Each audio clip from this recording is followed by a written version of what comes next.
The late afternoon sun was hitting the windows of the daily grind just right, making all the dust motes look like tiny, tired stars floating in the air. For Clara Jenkins, the light didn't feel warm, it felt hot and unforgiving. Clara was 24 years old, but the exhaustion etched around her eyes made her look far older.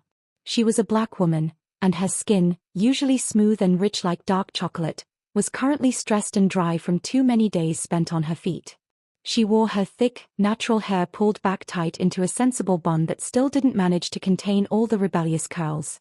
Her uniform, a stiff, ill-fitting white shirt and a black apron, only emphasized how slender she was, a result of relying too much on free coffee and too little on actual food. Her brown eyes, which should have sparkled with youthful ambition, were currently just dull, reflecting the frantic rush of the diner. This job as a waitress wasn't a career, it was survival. Every dollar she made went straight to rent for the tiny apartment she shared with her younger sister, Maya, who was saving for community college. Clara had been working double shifts for 3 weeks straight, covering for a co-worker who had suddenly quit. Her feet felt like 2 bags of hot, aching stones. The daily grind was usually a friendly spot, smelling pleasantly of burnt sugar and old coffee grounds. But today, the air felt thick and wrong. That feeling was entirely because of the table in the corner.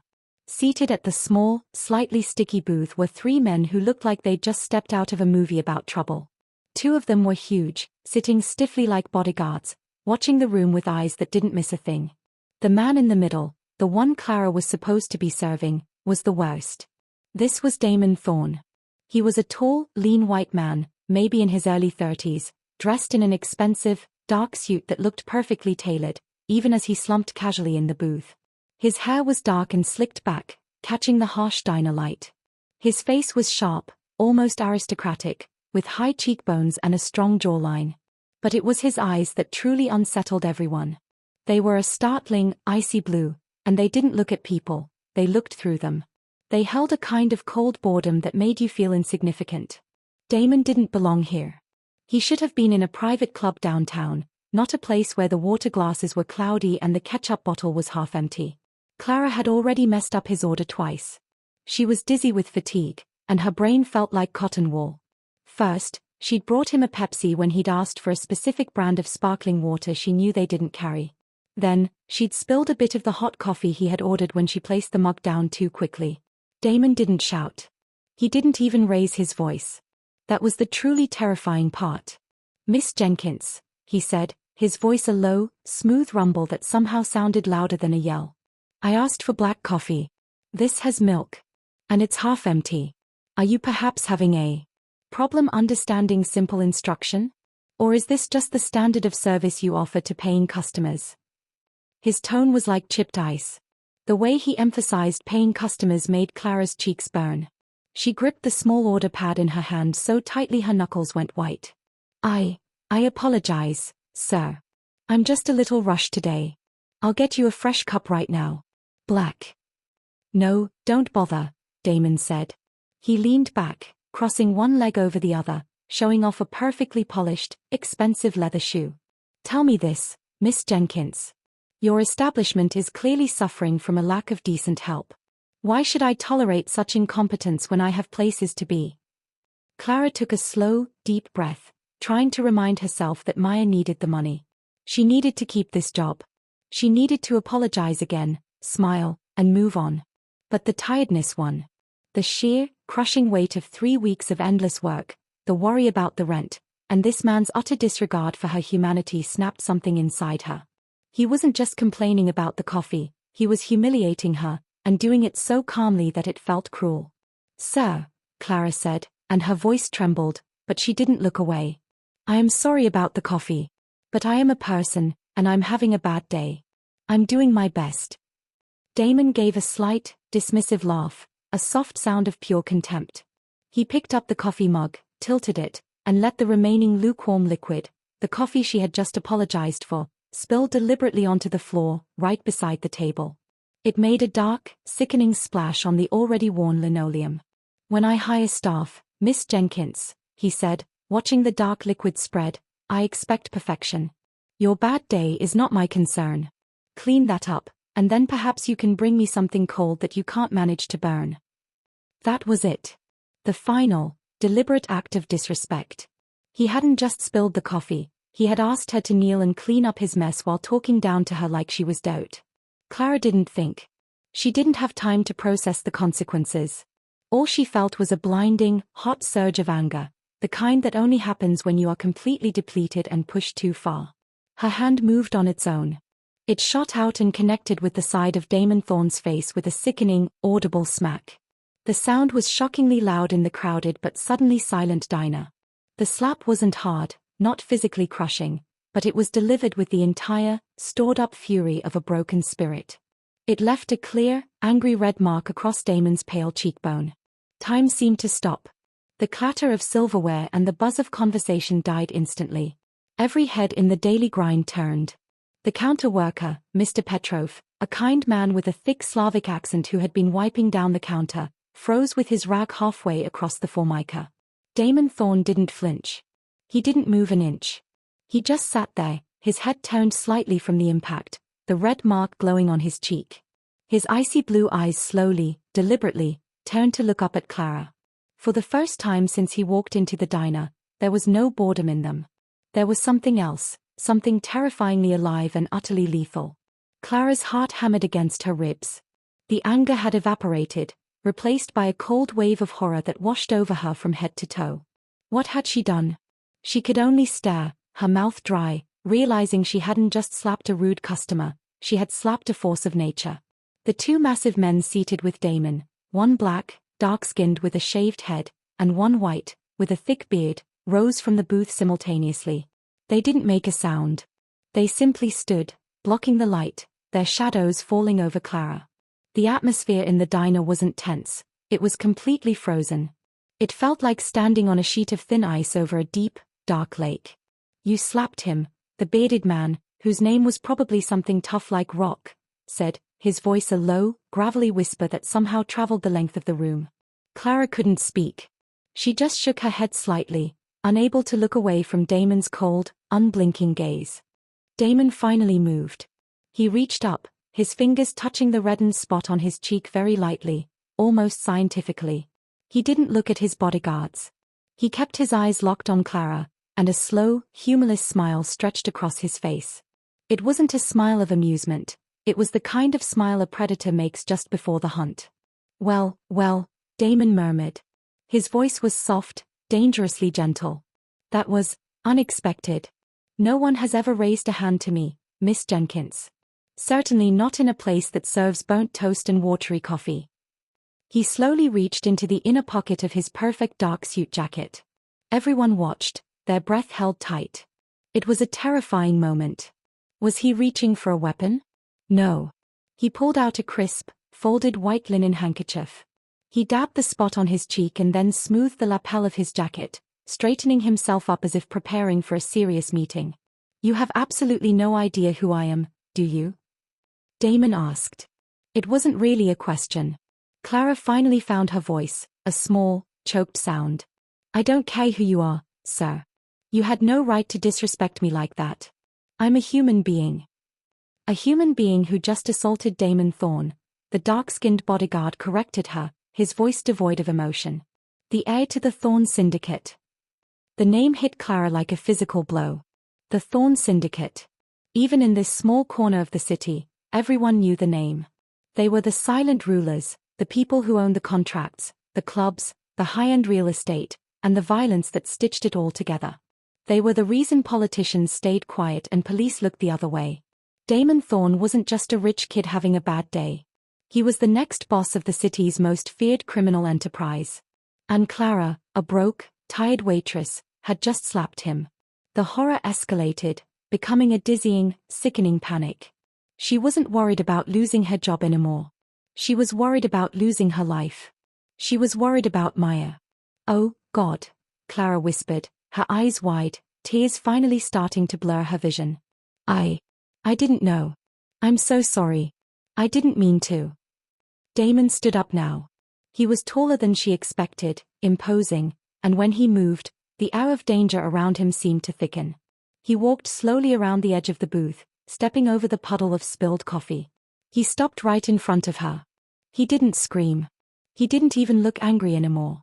He just looked profoundly interested, like a scientist who had just discovered a fascinating, tiny insect. I accept your apology, Miss Jenkins, Damon said, but his voice was chillingly flat. However, actions have consequences. This isn't about disrespecting you. This is about disrespecting me. And that, in my world, is something that has to be balanced. He reached out and gently lifted her chin with the tip of one finger, forcing her to meet his gaze. His eyes were like chips of Arctic ice. You have guts, Clara Jenkins, he continued, glancing down at her name tag. Stupid, reckless guts, but guts nonetheless. I could have you removed from this establishment and your life made very difficult for the next 50 years. But that's boring. And you, surprisingly, are not boring. He withdrew his hand, straightening his immaculate tie. Here's what is going to happen, Damon announced, his voice carrying clearly through the silent diner. You are going to come with me. Clara's heart hammered against her ribs so violently she thought it might burst through her chest. Where? What do you mean? I mean, you are going to leave this dreadful uniform and this dreadful place right now, Damon said, gesturing vaguely at the mess around them. You are going to take your bad day, your exhaustion, and your temper, and you are going to work for me. You will be my personal attendant, whatever I need. Driver, assistant, scheduler, I haven't decided yet. But you will do it, and you will do it perfectly. He paused, letting the outrageous demand sink in. If you refuse, I will ensure that your sister's college fund disappears, your landlord raises your rent tenfold, and you will never find a job that pays more than minimum wage in this city again. But if you come with me, he reached into his pocket and pulled out a thick wad of banded cash, far more money than Clara had ever seen in one place. You start with this. And you will be paid 10 times what this diner pays you. Your sister goes to college, your rent is covered, and your life gets a little less dreadful. He dropped the cash onto the counter. It made a soft, heavy sound. The people in the diner, who had been listening with terrified fascination, gasped. Clara stared from the money, to the angry red mark on his cheek, and finally back to his eyes. This wasn't justice. This was control. This was a man taking something he felt he was owed. But it was also a lifeline. She looked around the dusty, tired diner, at Mr. Petrov looking scared behind the counter, at her worn-out sneakers, and she thought of Maya's bright, hopeful face. Taking a job with a mob boss was insane. It was terrifying. But staying here meant poverty, and now, it meant certain, slow ruin orchestrated by this man. What if I mess up? Clara asked, her voice trembling. What happens then? Damon gave that thin, chilling smile again. If you mess up, Miss Jenkins, the consequences will be much worse than a spilled cup of coffee. But I have a feeling you won't.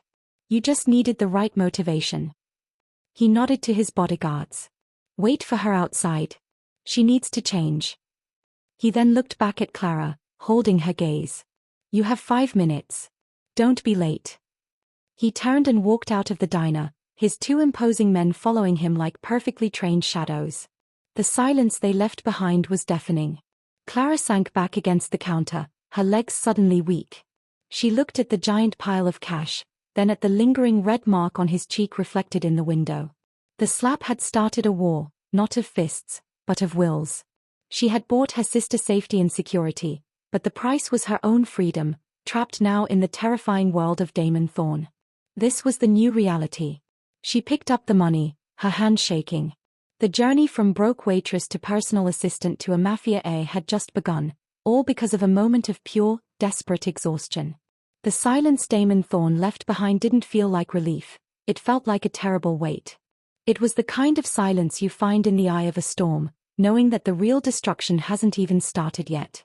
Clara stood by the counter, gripping the enormous bundle of cash. It was warm and thick in her hand, smelling faintly of expensive paper and something metallic, maybe the scent of danger. She looked down at her stained uniform, then at the bright, fresh stain of spilled coffee on the floor.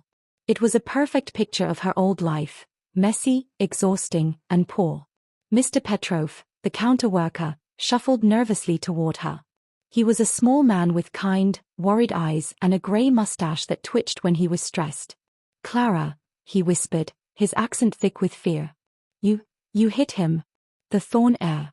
They will burn the diner down. They will. He couldn't finish the thought. Clara shook her head, her mind still numb. He didn't hurt anyone, Mr. Petrov. He offered me a job. Petrov stared at the money. His eyes widened to the size of saucers. A job? With him? Clara, they are wolves. You walked away with your life. You should run. Right now. Take the money and vanish. Clara wished she could. Vanishing sounded wonderful. But where would she vanish to? She had Maya. She had bills. And Damon Thorne hadn't just offered her a choice, he had offered a threat veiled as an opportunity. He knew where she lived. He knew about Maya's college fund. Running would only make the threat come true faster. I can't, Mr. Petrov, she said, her voice hollow. I have to protect Maya. This is the only way he gives me and her any peace. She looked down at the money one last time, stuffed it into her apron pocket, and started pulling off her stiff, stained uniform shirt. I need to change, she murmured. I have 5 minutes. She hurried to the tiny staff bathroom, a cramped space smelling perpetually of bleach and old soap. As she changed into the only presentable thing she owned, a simple, dark blue denim skirt and a faded yellow t-shirt, she caught her reflection in the cracked mirror. Her face was pale, except for the lingering blush of terror and adrenaline. She looked like a prisoner of war who had just been handed a reprieve by the enemy general. But what had truly shaken her wasn't the threat, or even the outrageous job offer. It was Damon Thorne's eyes right before he turned to leave. When she slapped him, his expression had been pure, cold shock, then a sudden, terrifying flash of lethal fury. But right after he gave his strange command, the order to work for him, that fury had vanished. He hadn't screamed for retribution. He hadn't called for his men to drag her out. He had simply looked at her with an expression she couldn't categorize. It wasn't hate, and it certainly wasn't kindness. It was intense, unsettling curiosity. It was the look of a scientist who had just seen a test subject defy all known laws of physics. It was as if she, the small, exhausted waitress, had done something truly unique that had broken through his wall of boredom. His eyes, that sharp, glacial blue, seemed to bore into her soul, analyzing, memoizing, and logging every detail of her defiant stand. It was a look that said, "You just did something no one else would dare. I don't know why, but I won't forget it. And now, I own you." She shivered, grabbing her small, worn backpack. She had to believe that by playing his game, she was protecting Maya. That was the only thing that gave her strength. When she stepped back into the dining room, she said goodbye to Mr. Petrov, who was still frozen behind the counter. "I'm sorry about the coffee," she told him. He just nodded sadly. "Go, Clara. Be careful." She walked out into the late afternoon sun. The air outside was cooler, but the tension was immediate and suffocating. Damon's 2 bodyguards were waiting by a massive, polished black car, a vehicle that looked like a tank wrapped in velvet. The car wasn't parked, it was dominating the entire curb. The 2 men were just as imposing up close. The darker-skinned man, Leon, stood on the driver's side, his eyes scanning the street. He wore an expression of total, professional neutrality, but his stance was coiled and ready. The bearded white man, Vaughn, was leaning against the back door, looking annoyed. Clara approached them cautiously. Vaughn, the bearded one, straightened up. He looked at her simple clothes and the worn backpack with visible distaste. "You look like you're ready for summer camp, Miss Jenkins," Vaughn said, his voice a low sneer. "Boss is waiting." "I took 5 minutes, like he said," Clara answered, trying to keep her voice steady. "Where is he?" Leon opened the back passenger door. He went ahead. He had business. Vaughn looked genuinely baffled. He walked away. Just like that. The boss was slapped and he just told her to jump in the car. It doesn't make any sense. Vaughn looked at Leon for confirmation. "We were supposed to, you know." He made a vague, brutal gesture with his hand. Leon, the professional, didn't flinch. "Our job is to follow orders, Vaughn. The boss gives the orders." He turned to Clara. "Get in. No talking unless he asks you a direct question. Your phone is mine." Clara hesitated. "My phone? Why?" "Security," Leon explained patiently, but his eyes were hard. "You are now privy to the boss's location. We don't risk leaks. Hand it over, please." Swallowing hard, Clara reached into her pocket, retrieved her old, battered smartphone, and gave it to Leon. The instant he had it, he removed the battery and dropped both the phone and the battery into his own jacket pocket. She climbed into the back seat of the car. The leather was soft and smelled like wealth. It felt alien and wrong. Leon closed the door silently and climbed into the driver's seat. Vaughn got into the front passenger seat. As Leon pulled the car smoothly into traffic, the silence stretched, heavy and threatening. Clara looked out the tinted window. The ordinary streets of her city, the same streets she had walked every day, now looked completely different. They looked like the start of a deep, dark forest. "I still can't believe it," Vaughn muttered, breaking the silence and turning slightly to look at Clara over his shoulder. He was still confused. "You slap the air, and he hires you. What kind of play is that? He doesn't hire people he doesn't vet for 6 months. He doesn't hire people who hit him." "Maybe he wants to punish me in a slow, horrible way," Clara suggested, her throat tight. Vaughn actually gave a short, rough laugh. "Believe me, Miss Jenkins, if he wanted slow and horrible, you wouldn't be sitting in this car. You'd be locked in a basement trying to remember your own name. No. This is something else. The boss doesn't do anything without a reason. And that reason usually ends in profit or pain." Leon, the driver, spoke without turning his head. "The boss sees something. That's all you need to know, Vaughn." She made him react. "That's rare. Now be quiet." Clara listened to them argue, realizing she was less of a person and more of a strange, captured object. She was Damon's new interest. And his interest was usually lethal. The ride was long. They drove far out of the normal, working-class neighborhoods where Clara lived. They drove past sprawling suburban houses, which then gave way to towering, modern glass buildings downtown. Finally, they pulled up to a massive structure. It wasn't a standard office building. It was a renovated historic bank or maybe an old museum, all dark stone, imposing columns, and gigantic bronze doors. It looked like a fortress. Leon drove the car straight into an underground garage, where the air was cool and smelled of concrete and expensive exhaust. They led her from the garage up to the private residence level. The apartment was vast and minimalist. Everything was expensive, sparse, and cold. Dark wood, gray stone, and huge windows overlooking the entire glittering city. Damon Thorne was waiting for her. He was standing in front of a window that showed the sunset, making him look like a dark, powerful silhouette against the red and gold sky.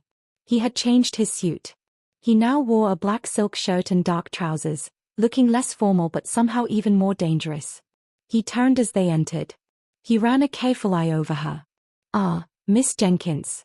Punctual. Good." Clara stood stiffly. "You wanted to see me, sir." "Damon," he corrected her, his voice smooth. "You slapped me, Clara. We are beyond sir, wouldn't you say?" She didn't miss the way he used her first name, staking an immediate claim of intimacy and control. "Damon," she repeated, the name tasting foreign and dangerous on her tongue. "Your first task is simple," Damon said, walking over to a long, sleek bar made of dark marble. "You are clearly running on fumes. You need to eat, sleep, and lose that look of terror. My assistant will be here shortly. She will give you clothing, a place to stay tonight, and details on your first Real duty tomorrow. For now, you are officially in my employ." He poured himself a glass of dark liquid, whiskey, probably. He didn't offer her anything. "I need to call my sister," Clara blurted out. "Maya. I need to tell her I'm safe, or she'll worry." Damon stopped stirring his drink and looked at her, his expression returning to that unnerving blankness. "Your sister?" "Yes. Maya. She's 19, works part-time at the library, and is saving for college. She trusts you completely. A great point of leverage, wouldn't you agree?" Clara felt sick. He knew everything. The depth of his knowledge, acquired in the hour or two since she slapped him, showed the terrifying reach of his power. "I will give you 3 minutes," Damon said, retrieving a sleek new phone from a drawer. "One time. Now. After this, you communicate only through me or my staff, and only when permitted." "Understood." "Understood," Clara breathed. He handed her the phone. Clara's fingers trembled as she dialed Maya's number. "Hello." Maya's voice, sweet and familiar, answered instantly. "Maya, it's Clara." "Clara." Where are you? You were supposed to be home 3 hours ago. Is everything okay? Mr. Petrov said you quit, and he looked really scared. Clara took a deep breath, forcing a cheerfulness she didn't feel. Everything's fine, baby girl. Better than fine, actually. I got a new job. A much, much better job. It's a personal assistant role. High paying. I'm starting tonight, so I can't come home. Tonight? But, you didn't even interview. Is it legit? Maya sounded suspicious and worried. It's totally legit, May. Listen, this is the part one want you to hear, Clara said, trying to infuse her words with genuine joy, thinking of the cash in her pocket. That money you need for tuition? It's covered. All of it. I've already got the first big check.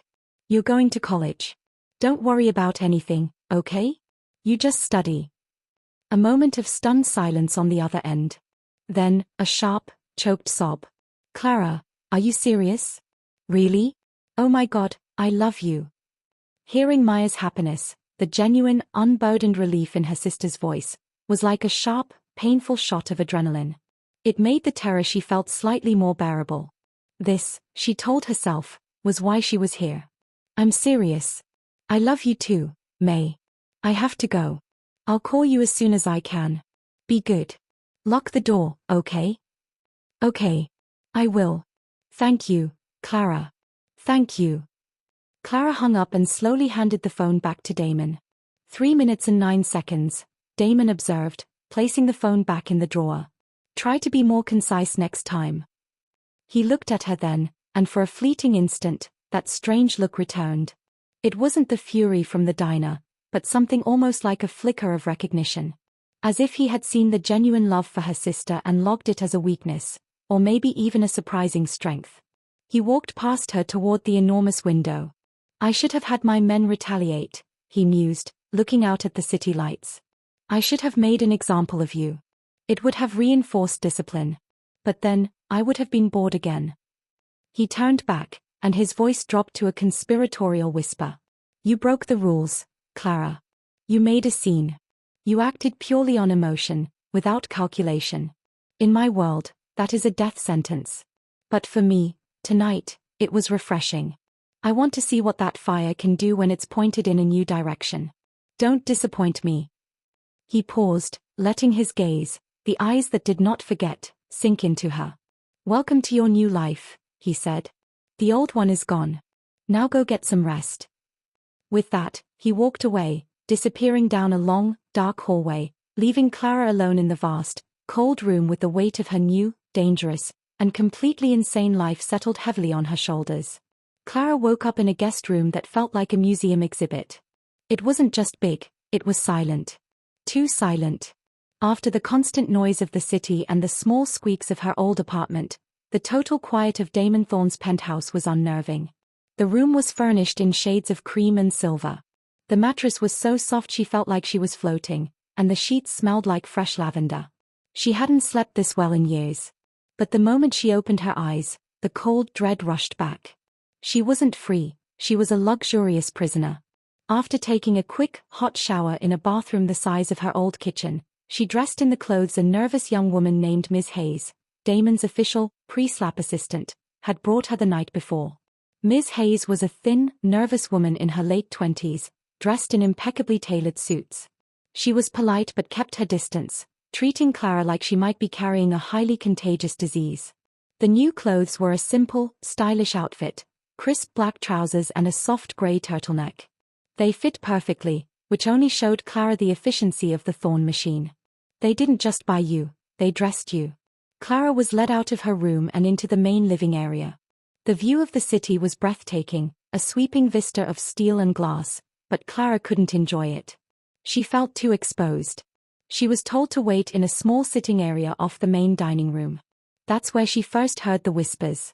Two older men, dressed in suits that cost more than Clara's annual salary, were talking in low, intense voices as they walked past the entrance to her small waiting area.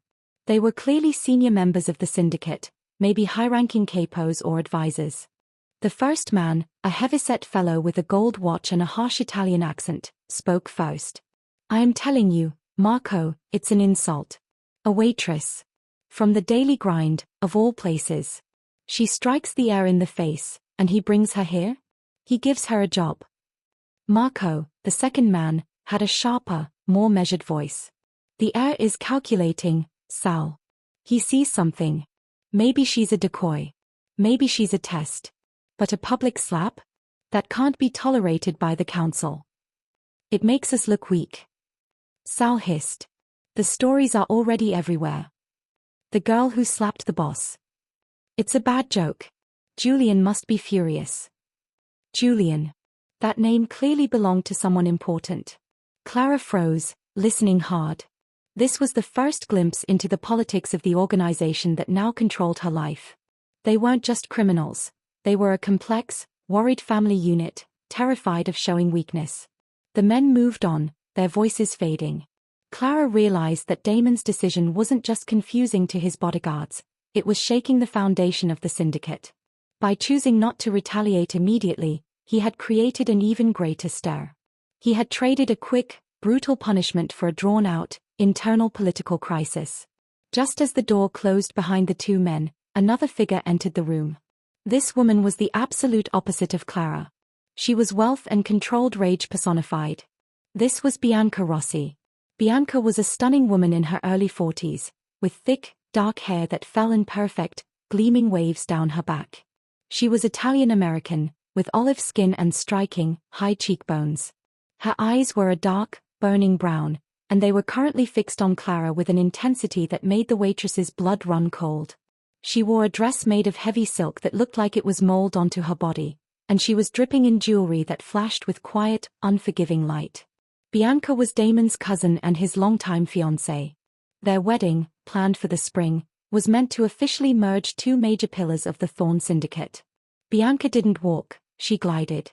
She stopped about 10 feet from Clara and didn't sit down. She simply looked her up and down, a look of pure, cutting disdain. "So, you are the waitress," Bianca said.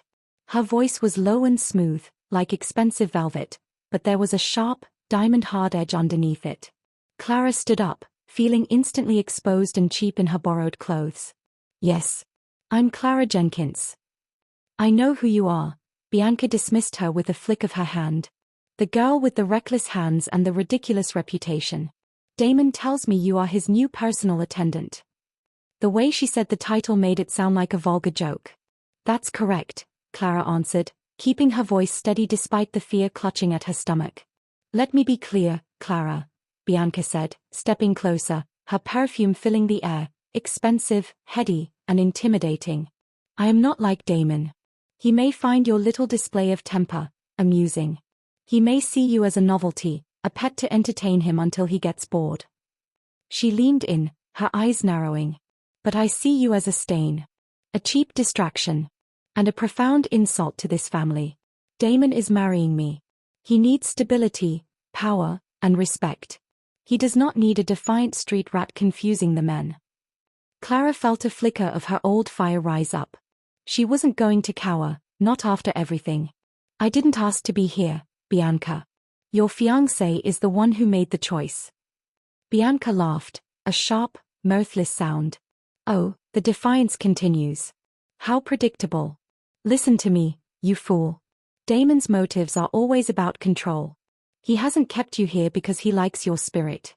He's kept you here as a reminder to the council that he can do whatever he wants, even if it defies all tradition. You are his pawn, Clara. And pawns' lives are very short." She moved even closer, her eyes blazing with an intense, jealous fury that Clara knew was more dangerous than the men outside. "You will stay in your lane," Bianca whispered. "You will not speak to him unless spoken to. You will not try to be charming, or clever, or defiant. You will perform your duties and disappear. Because if you give Damon any reason to focus his attention on you for longer than a week, I will not wait for him to punish you. I will end you and I will make it look like an accident caused by your own foolishness." Bianca straightened, adjusting the cuff of her silk sleeve. The transformation was instant. The rage was gone, replaced by a cool, smooth indifference. "I don't play games, Clara. You're disposable. Remember that when you step out of line." With that chilling warning, Bianca turned and walked away, disappearing down the hallway like a shadow. Clara stood there, her heart pounding. The men outside worried about politics and respect. Bianca worried about possession. The danger wasn't just external, it was living right inside the house. A few minutes later, Ms. Hayes, the nervous assistant, returned. Her face was pale. She had clearly just encountered Bianca. "Miss Jenkins," Ms. Hayes whispered, carefully avoiding eye contact. "Mr. Thorne is ready for you in his private office." Clara walked down a long, dark corridor. The walls were lined with framed awards and photographs, pictures of Damon, younger, standing with older men who looked cold and powerful. Her fear was solidifying into grim determination. She had to survive. For Maya. Damon's private office was enormous and quiet. It was lined with books, not just for show, but thick, leather-bound volumes on law, history, and economics. Damon himself was seated behind a huge desk made of polished dark wood. He was on the phone, speaking low and rapidly in Italian, a language Clara didn't understand, but which sounded sharp and authoritative. He looked up, meeting her gaze over the rim of the desk. He didn't smile, but his eyes held that same intense curiosity from the day before. He finished his call, hung up the phone gently, and gestured to a leather chair across the desk. "Sit, Clara," he said. Clara sat down, forcing herself to maintain composure. "Bianca was just here," she stated, not waiting for him to start. Damon leaned back, folding his hands over his chest. He looked completely relaxed. "Ah, yes. My fiancée. Did she welcome you?" "She vowed revenge," Clara said simply. "She told me I was a mistake and a pawn, and that she would ensure I disappeared if I became too much of a distraction." Damon let out a soft, low chuckle. It wasn't friendly, but it wasn't threatening either. "Good. She's predictable. Bianca represents the old ways, Clara. Order, tradition, and predictable retaliation. You, on the other hand, represent chaos. And chaos, when controlled, can be a great asset." He looked directly at her. "Let's be clear. Your job here is not to fetch coffee. Ms. Hayes can do that. Your job is to be my shadow. I want you to learn my routines, my habits, and the structure of my life. You will be silent, observant, and you will learn about the people I deal with. You will be my eyes and ears in places where people forget to be careful." Clara felt a knot of confusion tighten in her stomach. "I don't understand. Why me? Why not one of your men? I'm a waitress, Damon. I have no skills for this." "Exactly," he said, tapping the desk once. "You are invisible. No one looks at the waitress. No one takes the emotional, defiant maid seriously. The world sees you as weak. And that is your superpower. My men are all muscle and known affiliations. Everyone watches them." He picked up a heavy, old-fashioned letter opener and twirled it between his fingers. "And besides," Damon continued, his voice hardening slightly, "you proved you have fire. Most people I deal with are soft. They are easily bought or easily scared. You were scared, but you still hit me. I need that unpredictable fire nearby. I need to know what happens when a rule breaker is put into a world of pure rules." "So, I'm a social experiment," Clara summarized flatly. Damon smiled, a proper smile this time, sharp and genuine, and utterly terrifying. "You could call it that. Or you could call it a very highly paid second chance. You get money, protection for your sister, and a glimpse into the gears of the city. I get a novelty who keeps me from being bored, and maybe, just maybe, an effective tool." He slid a small, thick booklet across the desk. "This is your schedule and your rules. Read it. Memorize it. Rule number 1, do not lie to me. Rule number 2, do not leave the penthouse without my explicit permission. Rule number 3, if Bianca or anyone else tries to remove you, you come directly to me. Understood?" "Understood," Clara repeated, picking up the heavy rulebook. "Good," Damon said, leaning forward. "Your first duty starts now. I have a meeting with the council members, including Julian, in the main conference room. You will sit quietly in the back, observing. You will watch their faces when they look at me, and when they look at you. You will remember everything, especially their eyes." He stood up, walking around the desk. He stopped right beside her chair. "This is not a job you can quit, Clara," he said, his voice low and serious. "The only way out is through the front door, with my permission. Or through the pavement, if you make a mistake. He gestured to the door. Let's go. Time to see what kind of impression the girl who slapped the boss makes on the people who run the city. As Clara walked out, her heart was a furious drumbeat in her chest. She was trapped between a man who was using her as a shield against boredom, a rival council member who wanted her gone for the insult, and a jealous fiancé who was actively plotting her destruction. She had slapped a boss and started a war. Now, she had to find a way to survive the opening battle. The whispers of the underworld were getting louder, and every single one of them was about her. This twist is perfect for giving Clara agency and raising the stakes beyond mere survival. Her presence in the Thorn Syndicate is now not just forced employment, but a calculated, desperate mission. The conference room was everything Clara expected, huge, dark, and filled with old power. The large mahogany table could seat 20 people easily, and the air felt heavy with the smell of cigars, money, and old secrets. Clara sat in a chair tucked against the far wall, a piece of living furniture. She focused on her breathing, trying to calm the frantic thumping of her heart. Damon was at the head of the table, flanked by the 2 council members she'd overheard, Sal and Marco, and a stern-looking older gentleman she immediately recognized as Julian, the highest authority under the old boss. Julian was a tall man, impeccably dressed, with silver hair and eyes that were unsettlingly calm. He looked like a retired professor, but every person in the room reacted to him with immediate, quiet respect. He didn't look at Clara once. During the meeting, which was mostly about property contracts and something called rezoning, Clara did exactly what Damon told her to. She watched. She watched the way Sal nervously adjusted his collar when Julian spoke. She watched the way Marco kept trying to make eye contact with Damon, a mix of loyalty and resentment in his gaze. And she watched Damon, who ran the meeting with a quiet, sharp efficiency. He was ruthless, focused, and always 2 steps ahead of everyone else. He was a master controller. But while the men in the room debated who controlled which dock or which block of apartments, Clara's mind drifted to the real reason she was there. It wasn't just to protect Maya. It was about Daniel. Daniel was her little brother, and he was the shadow of a hidden past that clung to Clara like a cold shroud. Daniel was 12 when he disappeared. He was a sweet, small boy with Clara's deep brown eyes and a smile that could melt ice. They didn't have much money, but their home had always been full of love. One rainy Saturday, Daniel was playing in the local park, just 2 blocks from their small apartment. Clara, then 17, was inside helping her mother clean. Daniel was gone for maybe 30 minutes too long. Clara went to check. He wasn't there. His favorite red ball was sitting by the swing set, abandoned. They called the police. They searched the neighborhood. Days turned into weeks, and weeks turned into years. No ransom note. No witnesses. Just silence. The police eventually filed it as a cold case, suggesting Daniel had simply run away, a suggestion that made Clara furious. Daniel wouldn't run.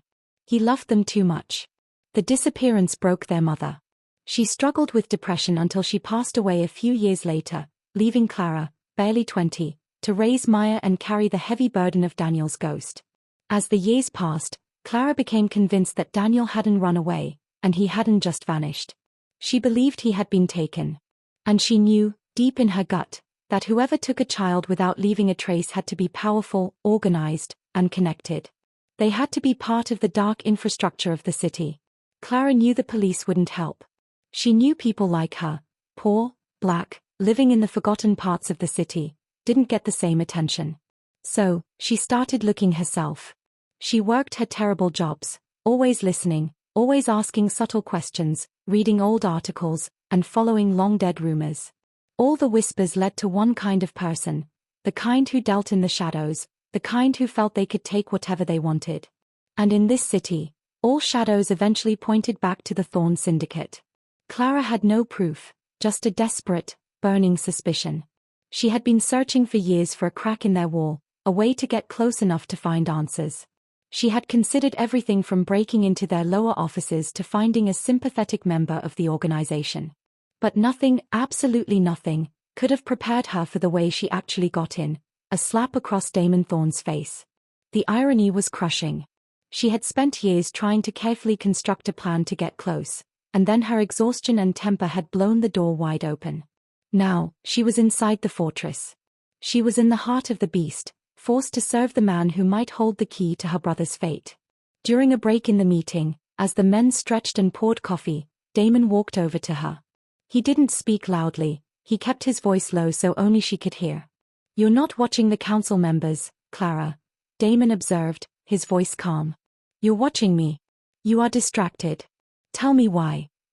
Clara had to think fast. She couldn't tell him the truth. He would see her as a threat or, worse, a liability. "I'm overwhelmed," she admitted, which was half true. "I was serving greasy fries yesterday. Today, I'm watching you discuss millions of dollars in rezoning. I'm trying to process this world." Damon tilted his head, his icy eyes scrutinizing her. "A reasonable excuse, for someone else. But you, Clara, you are not easily overwhelmed. You looked at me, a man who could ruin your life instantly, and you hit me. You don't get easily flustered by money, only by what you lose." He tapped the table near her hand. "Whatever is distracting you, make it secondary.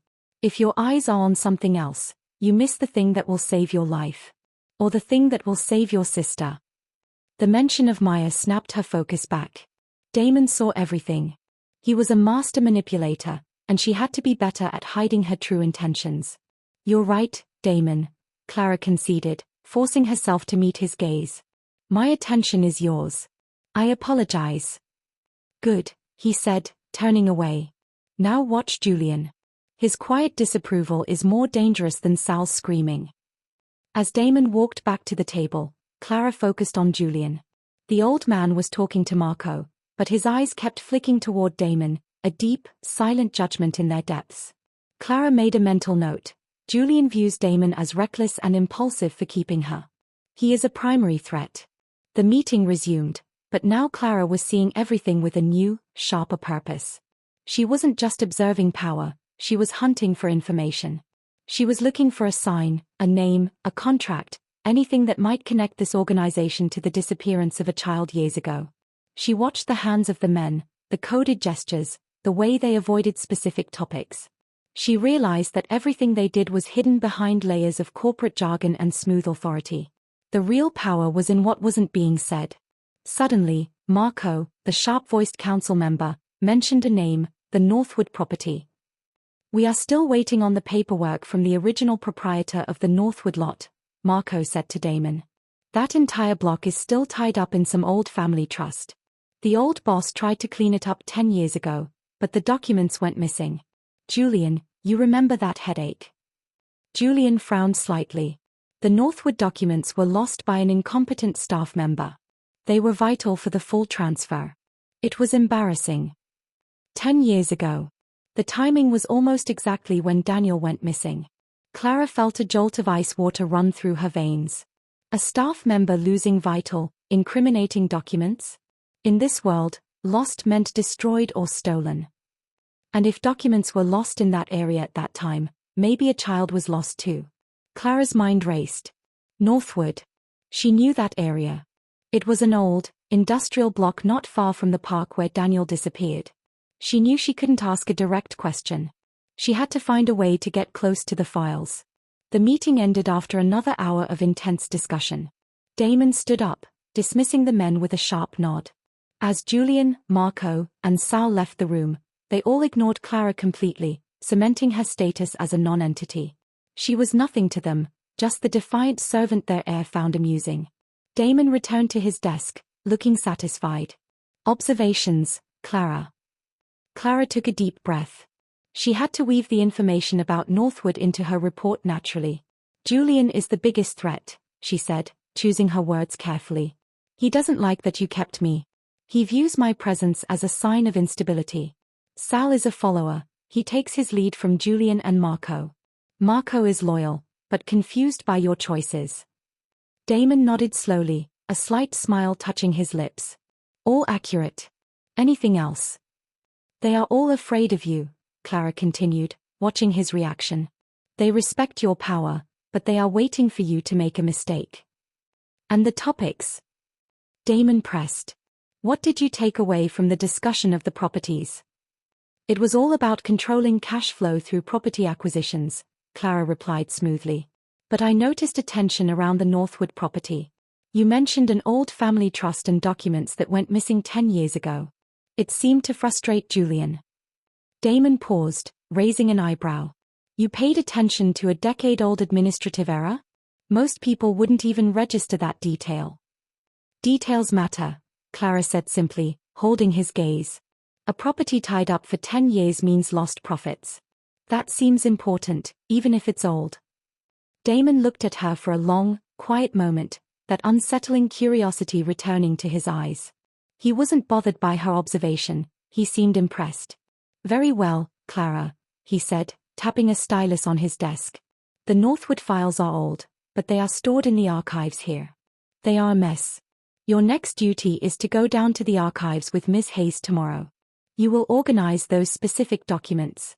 I want a clean, simple report on the history of that property by the end of the week. Clara's heart leaped. It was an invitation. An open door. The universe had just given her a direct path to the single piece of information she had been hunting for years. The documents that went missing when her brother did. I can do that, Damon, Clara said, keeping her voice completely level, betraying none of the seismic shift of emotion she felt inside. Damon nodded. Good. Miss Hayes will give you access. Now, get some rest. And Clara. Yes, Damon. Remember why you are here. Your primary directive is to serve me. Don't let your old life, or old problems, get in the way of your new duties. It would be a fatal distraction. As Clara left the office, she knew she was playing the most dangerous game of her life. She was forced to obey him, but she had a secret, desperate mission that he couldn't know about. She was one step closer to Daniel, and that was all that mattered. She had to find those Northwood documents, no matter the cost. That's a brilliant way to externalize the threat. This misinterpretation adds a high-stakes layer of unintended danger, making Clara a target for reasons completely unrelated to her actual mission. It also increases the pressure on Damon, as her safety is now tied to his reputation. Clara woke up on her second day in the Thorne penthouse feeling a strange mix of terror and focus. The terror was for her life, and the focus was on Daniel. She knew the most dangerous place she could be was close to Damon, but it was also the only place she had a chance of finding the Northwood files. She put on another set of the clothes Miss Hayes had provided, a neat charcoal skirt and a cream blouse, and headed down to the enormous kitchen for breakfast. The kitchen was staffed by silent, efficient workers who moved like ghosts. They served her coffee and a small, perfect plate of eggs and fruit. As she ate, she overheard two of the household staff whispering in the corner. They spoke in quick, hushed Spanish. Clara's Spanish wasn't perfect, but she caught enough. The Velasco family is agitated, one whispered, wiping down a marble counter. They think the boss is sending a signal. They think she is the messenger. The slap? The other asked, eyes wide. They think a common slap is a signal of war. They think it's a distraction, the first one confirmed. The Velasco boss thinks Damon Thorne is planning a move on their ports, and he sent this girl in the diner to make a public mockery of himself to throw them off the scent. They believe she delivered a private message before she hit him. They are hunting for her. Clara nearly choked on her coffee. This was worse than she imagined. The internal threats, Julian and Bianca, were bad enough, but now an entire rival family, the Velascos, was hunting her because they believed she was part of Damon's elaborate, confusing strategy. They didn't see her as a waitress. They saw her as a highly trained, silent envoy, capable of delivering coded insults. This misinterpretation was all thanks to Damon's own arrogance. His power was so absolute that no one could believe a simple, broke woman would dare slap him without a much larger, hidden meaning behind it. The slap wasn't an outburst, it was a coded act of defiance that Damon then amplified by hiring her. Clara finished her breakfast quickly, her appetite gone. She found Miss Hayes waiting nervously by the elevator. "Good morning, Miss Jenkins," Miss Hayes said, handing Clara a small security key card. "Your primary task today is the archives. You need to organize the historical files on the Northwood property. It's critical. Mr. Thorne is highly specific about this." Ms. Hayes led her down several flights in the service elevator, past levels filled with offices and storage, until they reached the deepest, quietest floor, the archives. The archives were a huge space, cold and dry, smelling strongly of old paper and dust. Row after row of tall metal shelves held thick, worn files, all neatly labeled but clearly ancient. This was the recorded history of the Thorn Syndicate's legal, and probably illegal, operations in the city. This is the section. Ms. Hayes indicated a set of files clearly labeled Property Acquisitions, 1990 to 2015. The Northwood documents are somewhere in here. They are cross-referenced incorrectly, so it will take time. I have a meeting, but I will be back to check on you. Do not touch anything else. Do not speak to anyone. If you need assistance, use the internal phone and call my extension. Ms. Hayes handed Clara a pair of thin latex gloves. Handle these documents with care, Miss Jenkins. They are delicate. And then, Clara was alone. The sheer volume of files was overwhelming, but the cold, dusty environment felt strangely comforting. She was a professional again, organizing and searching, just like she had been doing in her own life for years. The difference was, this time, the answer might actually be in the files in front of her. She started pulling the files, setting them on a metal table, and carefully leafing through them. Deeds, surveys, old memos, all the boring, dense paperwork that showed how the Thorn family had quietly, systematically bought up large chunks of the city. Hours passed. The quiet was absolute, broken only by the soft rustle of paper. Clara was focusing intently on the files from 10 years ago, searching for the name Northwood, or any mention of missing documentation or staff shakeups. She found nothing connecting the property directly to a missing child, but she did find a pattern. 10 years ago, the syndicate went through a massive, quiet restructuring. Key properties changed hands rapidly, and there were several memos hinting at a cleanup operation involving property deeds and legal transfers. The old boss cleaned up his messes, Clara thought grimly. And Daniel might have been one of those messes, tied up somehow in the old owner of the Northwood lot. Suddenly, the heavy metal door to the archives hissed open. Clara froze, quickly sliding the files she was examining back into their shelf. She stood still, trying to look like a woman simply organizing files. 3 men walked in. They were not Damon's bodyguards. They were dressed in cheap, slightly ill-fitting suits, and they had the hard, anxious look of people who were paid to be violent, not professional. They were looking for something, or someone. They were Velasco's. They fanned out, their eyes scanning the rows of shelves. They spoke in guttural, fast English, their voices echoing in the huge, empty room. "She's not here," the biggest one grumbled, running a hand over his shaved head. "The informant said the whore was down here messing with the books." "The little maid is definitely in the building," the second man, thinner and wearing a gold chain, insisted. "The boss wants her found and questioned. She knows what Damon is planning." Clara held her breath, shrinking back slightly, using the height of the metal shelves to hide her small figure. They were looking for the little maid who was messing with the books.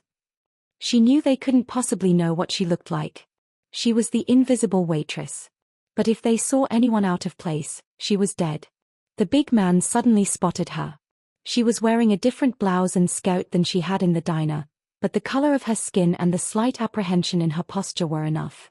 He pointed a thick finger at her. "Hey. You. The new one." Clara knew she had to play the part of the dumb, subservient worker. She stepped out, looking confused and slightly frightened, which wasn't hard to fake. "Yes? Can I help you, sirs? I'm just organizing the old files for Ms. Hayes." The 3 men stopped and exchanged a look. They hadn't expected her to be so ordinary. The thin man with the gold chain stepped forward. "You work for Damon Thorn, don't you? The new little messenger." "Messenger?" Clara asked, putting on her most confused face. "No, sir. I'm just his new personal assistant.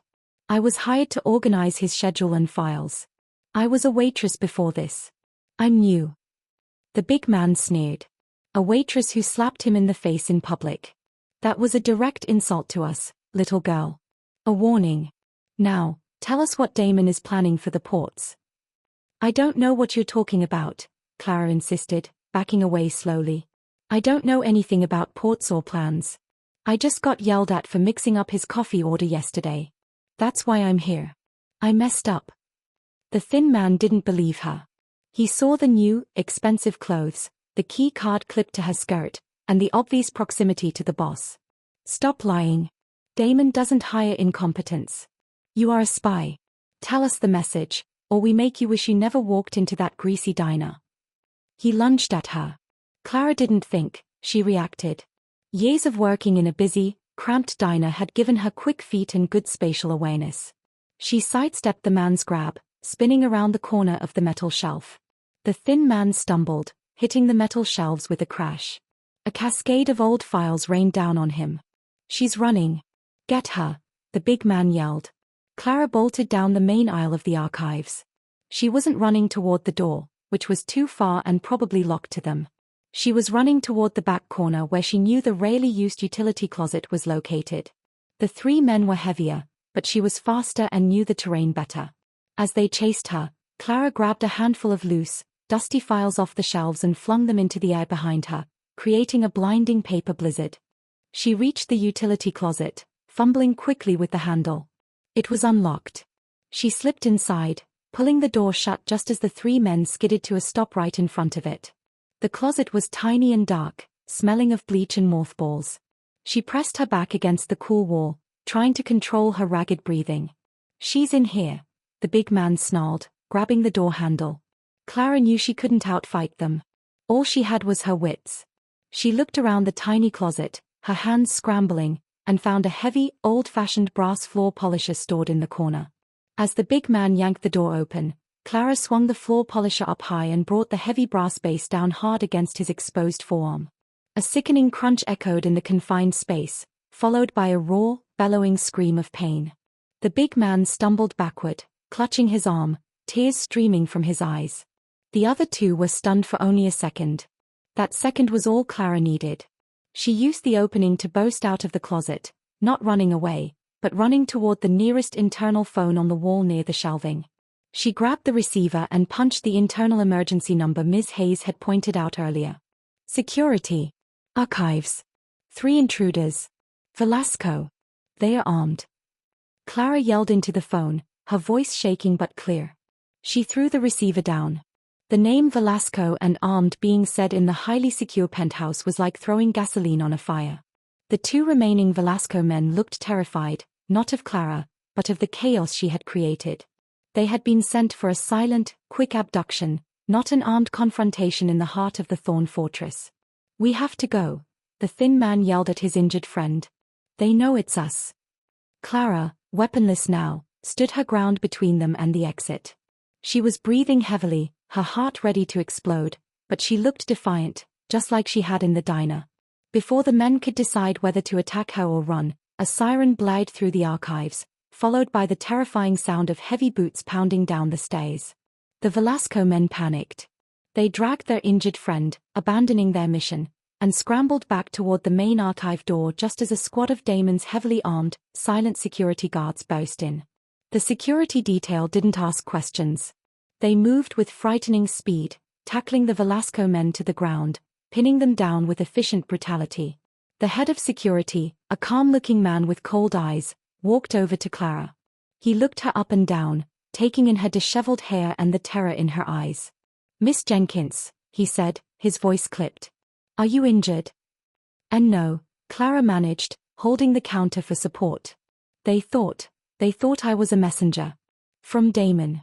They wanted to know about the ports." The security chief frowned, looking at the restrained men who were now spitting curses. He pulled out a radio. "Get the boss on the line. Tell him we have 3 Velasco men in the archives. They were targeting his new assistant, believing she's a coded signal." Clara watched as the Velasco men were dragged out, still struggling. The archives were left in a mess of old paper and the smell of fear. She sank onto the metal bench, her body shaking uncontrollably. She hadn't just gotten closer to the truth, she had become a public enemy number 1 for the rival syndicate, all because Damon Thorne's ego was too large to allow for a simple act of spontaneous defiance. She was the coded message. She was the signal of war. And now, she was in more danger than ever before. She had survived the archives, but the streets were hunting her. After the chaos in the archives, Clara was a wreck. Damon's security team interrogated her for what felt like hours, not because they suspected her, but because they couldn't wrap their heads around the Velasco's mistake. She was a waitress, not a spy.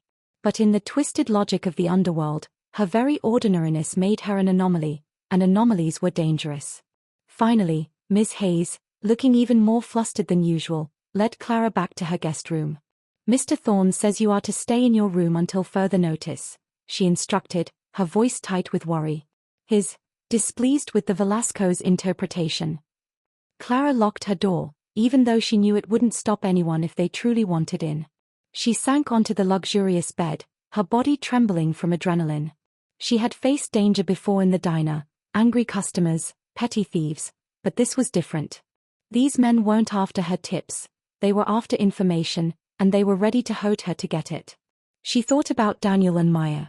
This whole situation was supposed to protect them, not put her in the crosshairs of a mafia war. She needed to be more careful. Later that evening, after a solitary, uneasy dinner brought to her room, Clara was restless. She paced the room, the luxurious carpet doing little to soothe her frayed nerves.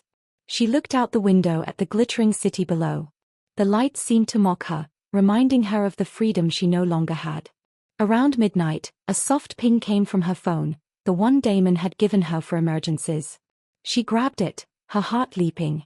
It was a text message, short and to the point. "Balcony. Now. Alone. Don't speak." The message was from an unknown number. Clara's first thought was that it was a trap. Bianca, perhaps, or another one of Julian's men trying to corner her.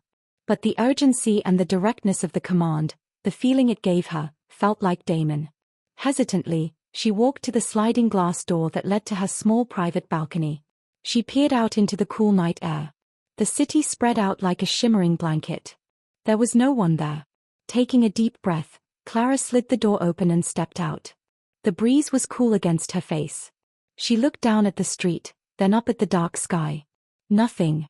Just as she was about to turn back inside, a voice, low and smooth, spoke from the shadows directly to her left.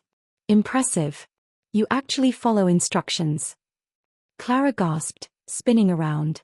There, leaning against the railing of his private, main balcony, which was just a few feet from hers, was Damon Thorne.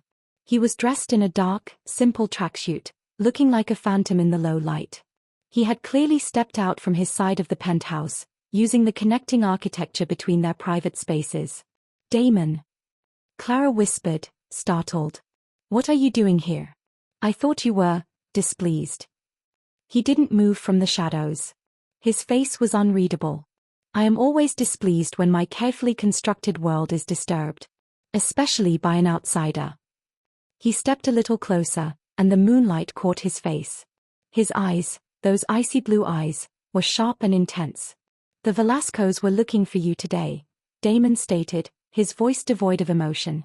"They believed the slap was a coded signal, that you were my personal envoy delivering a message of war. An idiotic assumption, but one they acted upon with characteristic clumsiness." Clara felt a fresh wave of fear. "I know. I told security everything. I just tried to organize the files, like you asked." "You also defended yourself," Damon noted, a faint flicker of something that might have been admiration in his eyes. "And you called for security directly, using the emergency code. You're learning quickly, Clara."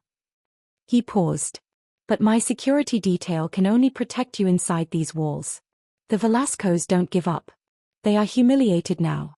They will try again. And they will try outside." Clara swallowed hard. "So, what does that mean for me?" "It means you are too much of a liability to keep here, making noise and attracting unwanted attention," Damon said, his voice flat. "Julian and Bianca are already making a fuss. The council is questioning my judgment. I should dispose of you." Clara's heart sank. She knew this was coming. "And Maya," she whispered. "What about her?" Damon didn't flinch. "Maya would be safe. I don't break promises I've made for a price. Your protection was only for your personal service. But your death would be inconvenient. It would prove the Velascos right, that you were important. It would also lead to more internal unrest." He stepped fully into the moonlight, his expression cold and calculating. "So, I'm going to do something I rarely do, Clara. I'm going to correct a mistake that was not entirely my own." Before Clara could ask what he meant, Damon's demeanor changed. His eyes narrowed, and he suddenly looked beyond her, toward the street below. He was listening, not just with his ears, but with every fiber of his being. Stay absolutely still, Damon murmured, his voice now a low, dangerous growl. And do not make a sound. Clara felt a chill that had nothing to do with the night air. She followed his gaze. Far below, on the dimly lit street, a black van was slowly cruising past the building. It was unremarkable, but its movements were too slow, too deliberate. Velasco's, Damon breathed. They are still outside. And they found a way to disable the lower security cameras for a moment. They are making a move. They are coming for you, Clara. Clara's blood ran cold. She hadn't even heard a sound. How could he know? They're coming up the service elevator, by the looks of it, Damon said, his eyes still fixed on the street, but his attention was clearly on the unseen. They bought off a guard. Idiots. They didn't think I'd be watching. He turned to her, his movements fluid and quick. Listen very carefully. They think you are alone. They think they can grab you quietly and disappear. He grabbed her arm, his grip surprisingly firm, not painful, but utterly commanding. You are going to act as bait. You are going to pretend to be asleep in your bed. Do you understand? Your door is not locked. Clara's mind reeled. Bait? But They will think they have you, Damon interrupted, cutting her off with a sharp glare. Now, go. Get into bed. Pull the covers up to your chin. Breathe slowly. Don't move until I tell you.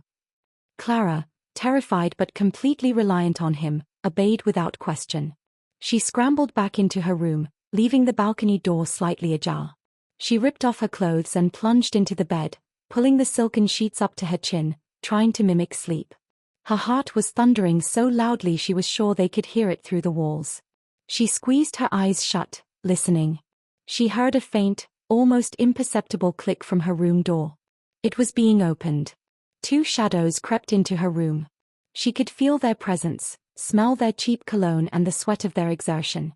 They were whispering in a language she didn't understand, but the tone was triumphant. Then, she felt a strong hand reach for her ankle. Just as the hand tightened, a sound cut through the air, a sudden, violent crack that wasn't a gunshot, but something just as deadly. It came from right beside her. One of the shadows gasped, a gurgling, choking sound, and then there was the unmistakable thud of a heavy body hitting the carpet. Clara's eyes flew open.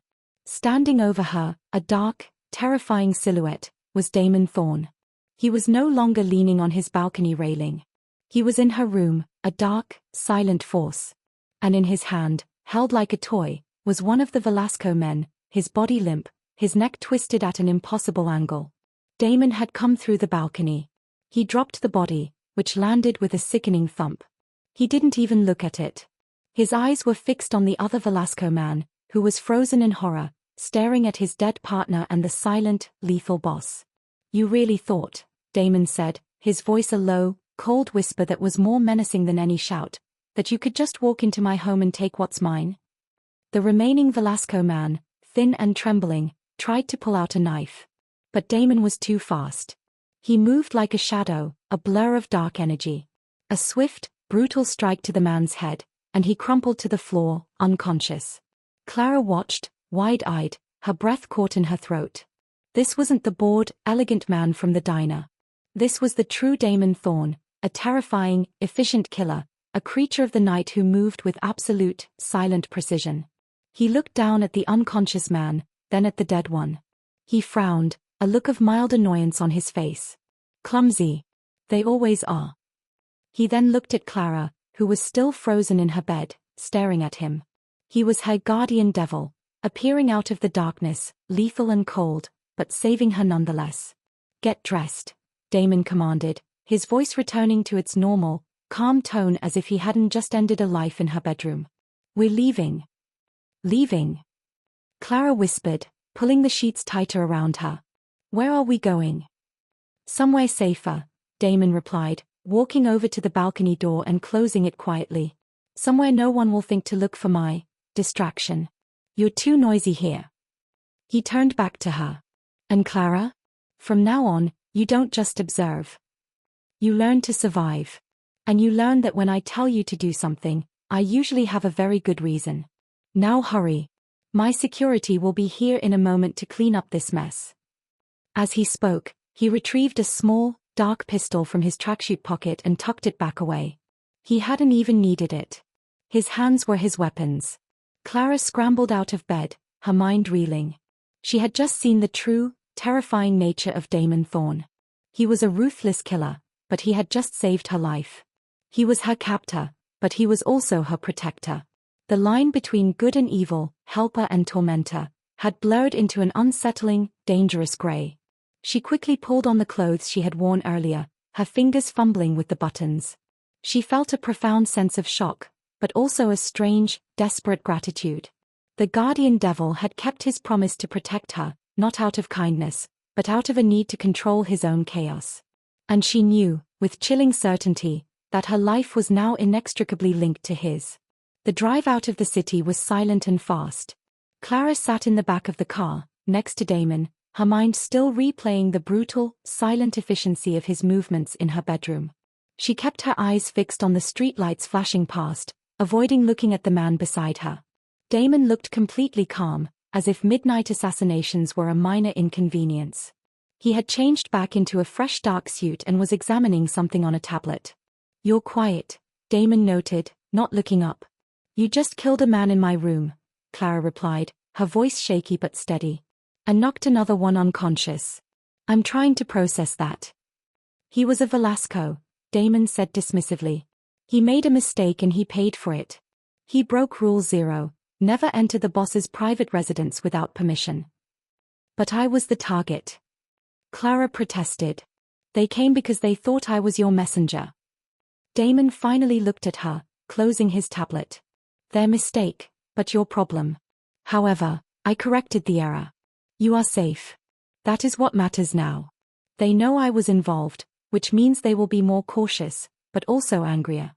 This is why we are leaving the penthouse." They drove for nearly 2 hours, heading north, away from the dense city lights and into the quiet hills of upstate New York.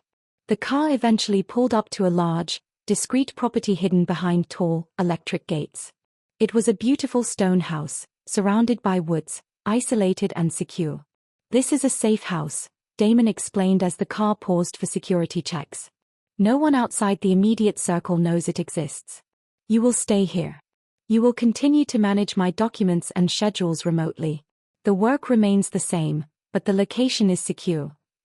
Inside, the house was warm and richly furnished, less cold and sterile than the penthouse. A small, efficient staff met them, silent and deferential. Damon led her to a large, comfortable room on the ground floor. "You're tired. Sleep. We will talk business in the morning." But Clara couldn't sleep.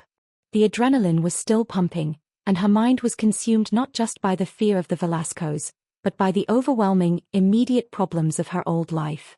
She had to talk to Damon. The next morning, Clara found Damon in a study overlooking the woods, speaking on the phone in a low, intense voice. He finished his call and turned to her, looking expectant. "I need to go home," Clara announced without preamble. Damon raised an eyebrow, a clear sign of disbelief. "You just survived an attempted kidnapping by a rival family's thugs. You will not be leaving this secure location." "But I have to," Clara insisted, stepping closer. "Damon, I have real-life problems that haven't stopped just because I'm here. I have to see Maya, and I have to deal with the debt." "Maya is fine," Damon dismissed her. "Leon checked on her this morning. She's at the library, studying. I had an extra guard placed discreetly on her block. She is untouchable." "And the debt?" Clara pressed. She felt a familiar burn of shame rise in her chest, but she couldn't hide it anymore. "I've been working double shifts for weeks. My rent is due, but worse, I owe money to the loan shark in my neighborhood. Mr. Finch. I was supposed to make a payment yesterday, and I missed it because of your meeting." The name Mr. Finch meant nothing to Damon. "A local lender? Clara, you have thousands of dollars in cash, the money I gave you. Pay him." "It's not that simple." Clara burst out, the shame finally overwhelming her. "The interest on the loan is crushing. I took the loan out last year when Maya had an emergency dental procedure. I owe him far more than I can cover, even with the cash you gave me, because the interest is compounding daily." She looked away, fighting back tears of humiliation. "And Mr. Finch doesn't just ask for money. He owns my landlord. I'm afraid if I miss the payment, he'll raise the rent, or send one of his men to embarrass me in front of Maya. He's already done it once. He makes you feel so small, so exposed.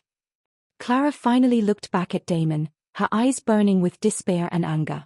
That debt, that shame, is more dangerous to my safety than your rival families are. Because it's slow, and it crushes you quietly. I need to clear the slate.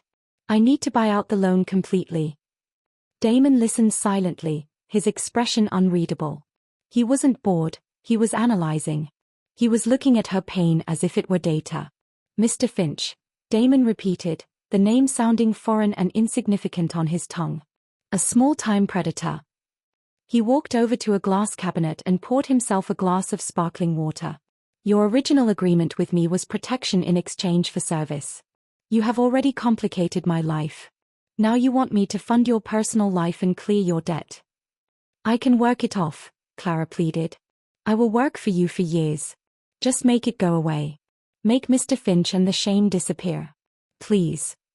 Damon took a slow sip of water. He walked back to his desk, placed the glass down, and stared at her. The silence stretched, heavy and tense. Finally, he spoke. I will do it. Clara gasped, relief washing over her. You will? Thank you, Damon. I promise, I'll work twice as hard. Quiet, Damon cut her off sharply. My generosity has a high price, Clara. I am not a charity. I am a machine.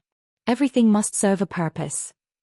He leaned back in his chair, his expression hardening into a terrifying mask of control. I will clear the entire debt. Every penny. I will buy out the loan and the building you live in. Mr. Finch will disappear from your life forever, and he will never humiliate you again. Your debt will be transferred to me. But, how much? Clara asked, hesitant. It doesn't matter, Damon said. The cash value is insignificant. The value is in your absolute, legal, and personal obligation to me. The shame you feel now will be replaced by a profound, lifelong obligation. I will hold all your debts, financial, personal, and professional. He stood up, walking around the desk to stand directly in front of her. I am making you an impossible offer, Clara. I will give you complete, absolute protection. Security for Maya, freedom from your debt, and a way to navigate this dangerous city. In return, I want your unquestioning loyalty. Damon looked at her, his eyes cold and unwavering. You will stop looking for ways to escape, stop plotting, and stop focusing on old problems. You will be mine. Your life is no longer about survival, it is about serving my interests completely. You will become an extension of my will. Do you accept this new agreement? Clara felt a sickening lurch in her stomach. He wasn't offering a job, he was offering a contract of ownership. The debt would be gone, but she would be entirely his, body and soul. It was trading one form of slavery for another, more luxurious, and far more dangerous one. But she thought of Daniel, and the Northwood files. The debt was suffocating her, preventing her from hunting. This offer, this awful protection, would give her the absolute security and proximity she needed to complete her real mission. She would be safe inside the fortress, close to the center of power, where the truth about Daniel lay buried. She looked at the man who had just saved her life, the same man who terrified her, the same man who held the key to her entire future. She had no choice. I accept, Clara whispered, the words heavy and final. The debt is yours. I am yours. I will serve you, Damon. Unquestioningly. Damon smiled, a slight, victorious curl of his lip. Good. Now we can proceed. He walked back to his desk and picked up the phone. Leon, he said into the receiver. Initiate the Finch protocol. I want the entire portfolio, the loan, and the properties he controls. All of it. Make it quick, quiet, and complete. Mr. Finch is to be permanently removed from the city limits and informed that his debt is now owed to the Thorn Syndicate. He is not to speak Clara Jenkins' name again. He hung up the phone and looked at Clara. The shame is gone, Clara. The burden is mine. Now, let's talk about the Northwood files.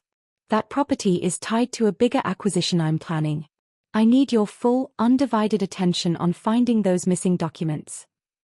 As Damon began to discuss the business of the syndicate, Clara listened, nodding and taking notes. On the outside, she was his obedient, highly focused assistant. On the inside, she was a secret agent, bound to the enemy, but now equipped with the ultimate protection and the perfect cover to find the truth about her missing brother. She had sold her freedom for a chance at justice, and the price felt crushing, but necessary. The safe house in the woods was quiet, but Damon didn't believe in long holidays. Just 2 days after he paid off her debt and killed a Velasco thug in her temporary bedroom, Clara was back in the city.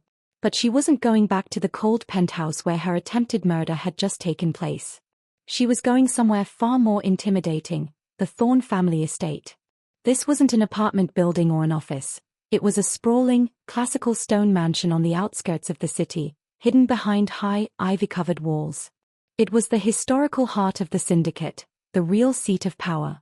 If the penthouse was Damon's office, this was the entire Thorne kingdom. As the black sedan swept up the long, winding drive, Clara felt the familiar knot of fear tighten in her stomach. But this time, it was mixed with a new, steel-like resolve. She wasn't running anymore. She was Damon's. And now, she had a secret mission she needed to execute. Damon had been very clear. "You are no longer an experiment, Clara. You are my asset. Your presence at the estate is a statement. Everyone will look at you. Show no fear. You are here because I want you here." She was dressed for the part, a simple, impeccably tailored black dress that reached just below her knee, and sensible heels. Her hair was pulled back, emphasizing her strong, expressive eyes. She looked professional, composed, and absolutely out of place. The car stopped in front of the massive, oak-paneled front door, which was immediately opened by a stiff, silent butler who looked like he had been polishing silverware since the 1950s. Clara stepped out of the car. Damon, who had ridden up in a separate vehicle, met her at the entrance. He didn't touch her, but he gave her a sharp, assessing look that demanded perfection. "Show time," he murmured. They walked into a hall that was cavernous and silent. The floor was black and white checkered marble, polished to a mirror sheen. Grand staircases swept up to the second floor, and the walls were covered with huge, dark oil paintings of stern-faced Thorne ancestors. The air was thick with the scent of old wood, faint flowers, and unchallenged authority. The entire household staff seemed to materialize at once. Maids in stiff uniforms, younger assistants carrying notebooks, and burly security men, all moving silently, all freezing in place the moment Clara and Damon entered. The stairs. Every eye in the hall fixed on Clara. It wasn't the fleeting, judgmental stare she got in the diner. This was a deep, burning assessment. The staff stared with fear and confusion. They were the foot soldiers of the syndicate. They had heard the whispers about the waitress who slapped the boss, the Velasco confrontation, and the instant cleanup. They saw Damon, the untouchable heir, walking in with the same woman who had caused so much chaotic noise. They saw her as a dangerous wild card, someone who could destabilize the entire structure.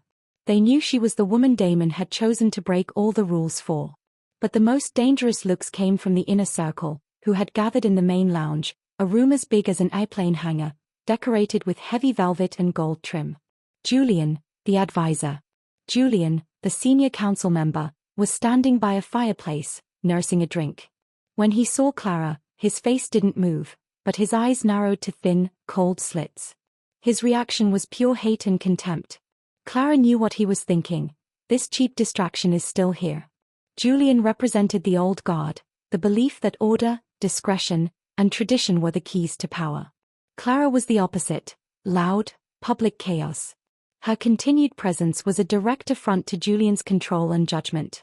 He saw her as the ticking clock on Damon's eventual fall from grace. Clara could feel the silent vow in his gaze. "I will wait until the moment you become a true weakness, and then I will destroy you." Bianca, the fiancée. Bianca Rossi was seated on a sofa, looking perfect and regal. She didn't stand up. As Clara walked toward the lounge, Bianca's dark eyes locked onto her with terrifying intensity. Her expression was a mix of burning jealousy and loathing. Bianca didn't hide her rage. Her mouth was set in a thin, unforgiving line.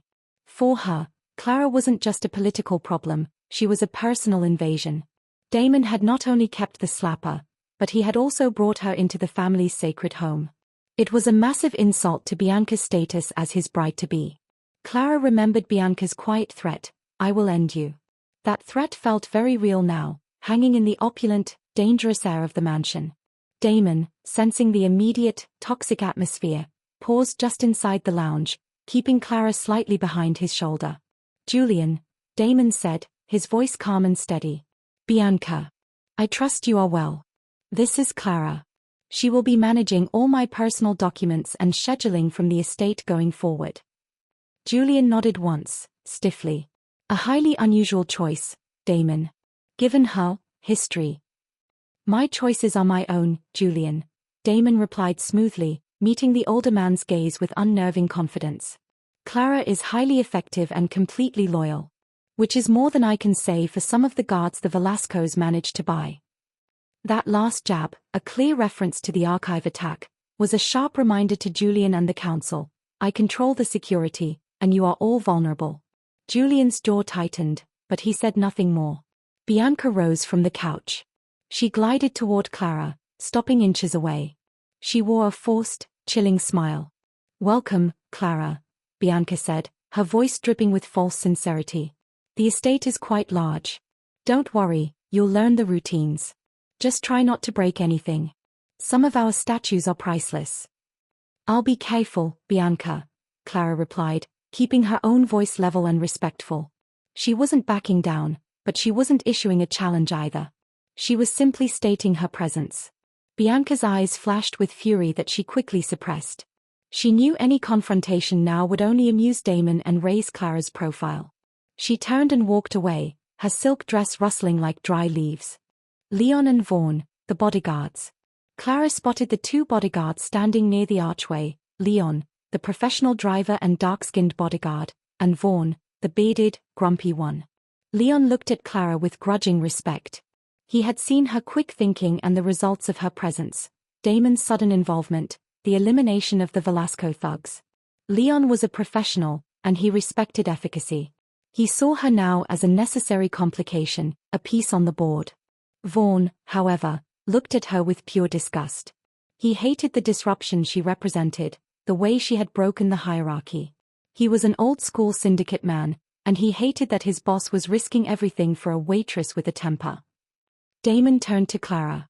"Follow me. Your office and rooms are on the second floor, next to mine.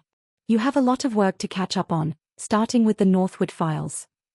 As they walked away, Damon leaned in, speaking just loud enough for her to hear. "See, Clara? You are a lightning rod. Everyone has an opinion about you.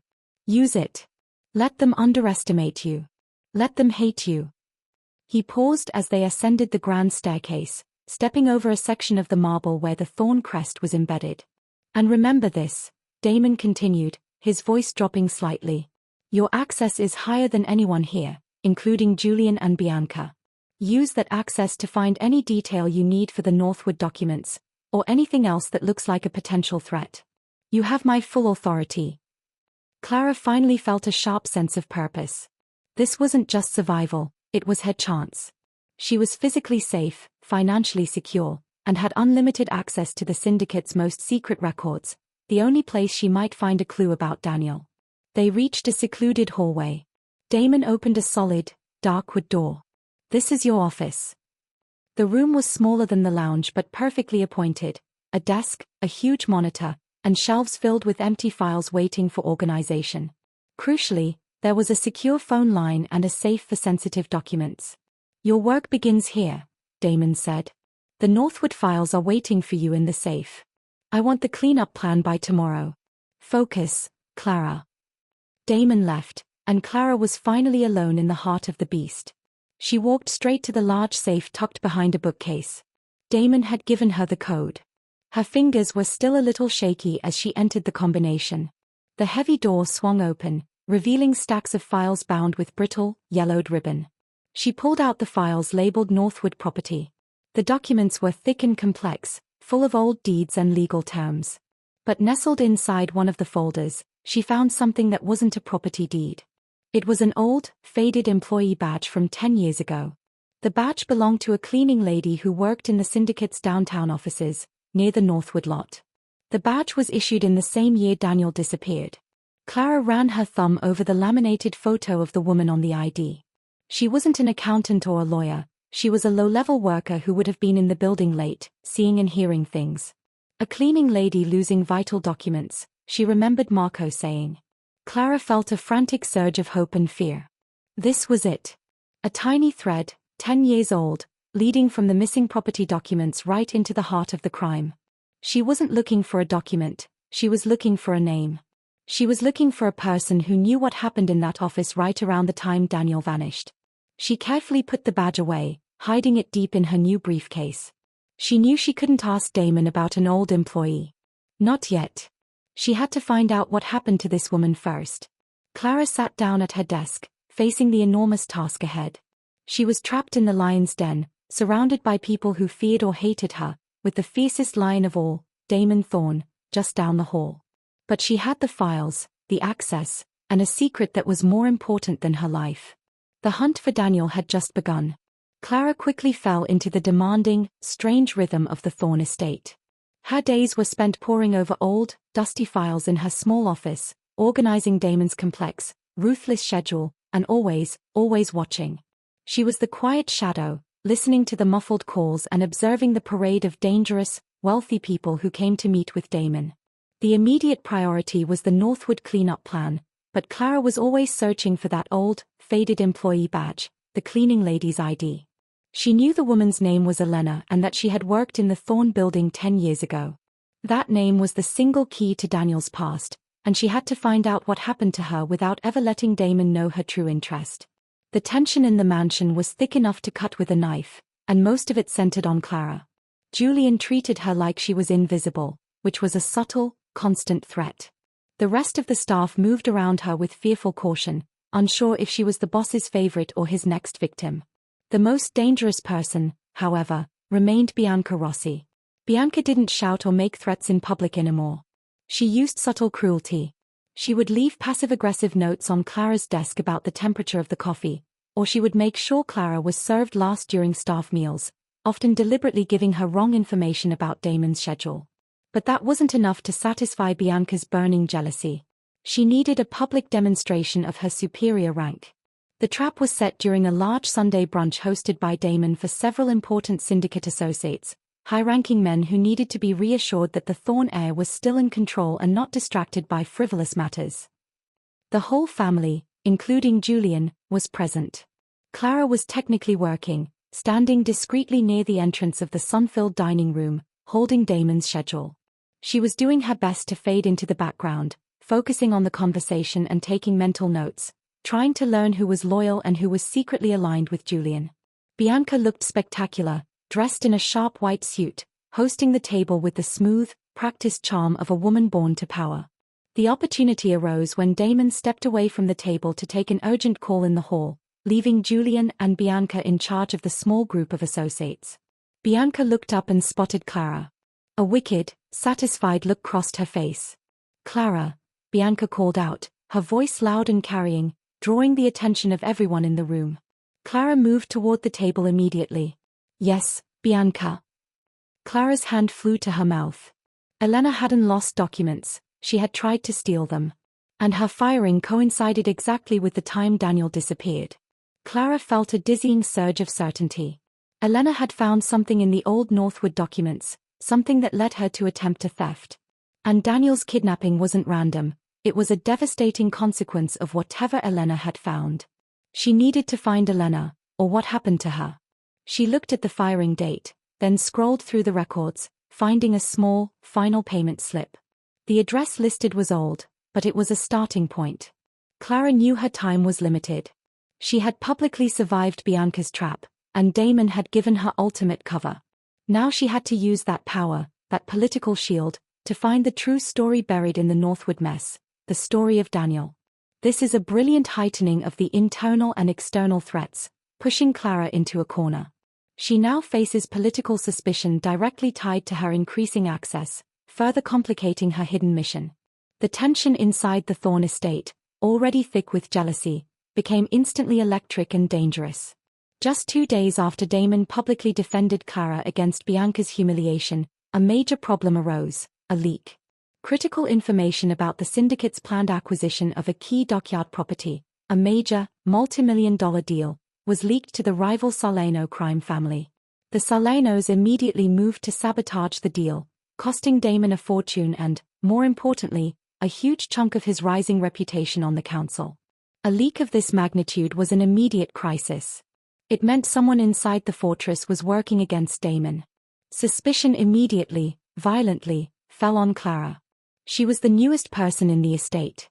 She had access to Damon's most sensitive documents, including the specific contract details that were leaked.